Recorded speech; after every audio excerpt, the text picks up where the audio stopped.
За өнөөдөр та бүхэнд 11-р бодлогыг танилцуулъя.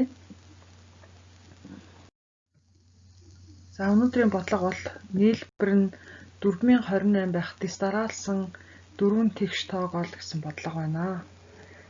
За бодлого бодохын өмнө загвараа зуръя. 1-р тоо, 2-р тоо, 3-р тоо, 4-р тоо гэх 4 тоо манад өгөгдсөн байна. За эдгээр тоонууд нь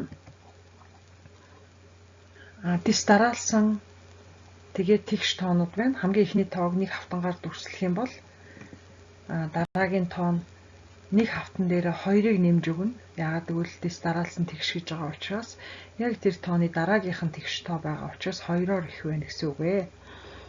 За 3-р тоо нь болохоор өмнөх тооноос 2-оор их байна.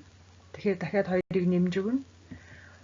4-р тоо нь болохоор өмнөх тооноос мөн 2-оор их байна. Тэгвэл одоо нэг хавтан дээр 3 2-ыг нэмсэнтэй тэнцэх юм байна. За өөр бас нэг нөхцөл бол эдгээр тоонууд нийлээд 4028 байна гэж байгаа. За тэгэхээр энэ зурагнаас харахад бас бодлогын санаа бол нэлээд тодорхой олж ирж өгч байгаа. За бидний олох зүйл юу вэ гэхээр 4 тоо тус бүр хэдийг олох юм. За бодлтыг гүйцэтгэе. За тэгэхээр энэ 4028 гэсэн тооноос 12 буюу тэр нэмэх нь 2 гээ 6 2 байгаа. Тэр 6 2-ыг нийлүүлэхээр 12 болно. Түүнийг хасаад өгчхөөр 4016 олно. За тэр 4016 бол зурган дээр энд байгаамаа. Энэ 4 хавтан нийлэхээр 4016 байгаамаа. За тэгвэл одоо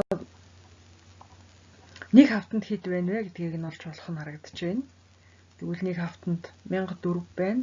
Өөрөөр хэлбэл нэг хавтан нь 1004-ийг төлөөлж гин гэсэн үг. За тэгвэл 1-р тоо нь 1004, 2-р тоо нь 1006, 3-р тоо нь 1008, 4-р тоо нь 1010 болно. За одоо бодлтыг шалгая. Дараалсан тэгш мөн үү? 1004, 1006, 1008, 1010 гэхлээр дараалсан байна. Бас тэгш байна.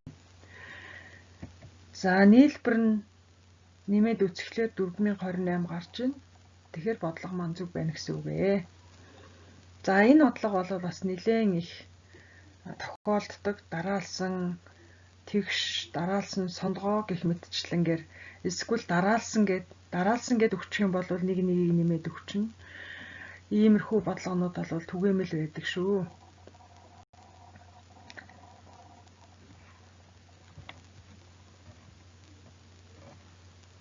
За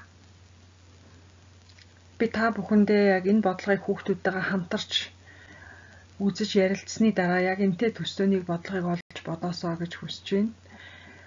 Та бүхний бодлогын ном, сурах хүчиг, сургалтын материал дээр иймэрхүү бодлогонууд бол байгаа гэж итгэлтэй байна. За хэрвээ тийм бодлого бодвол бодолтыг нь комент хэсэгт нийтлүүл их сайн байна. За та бүхэнд амжилт хүсье.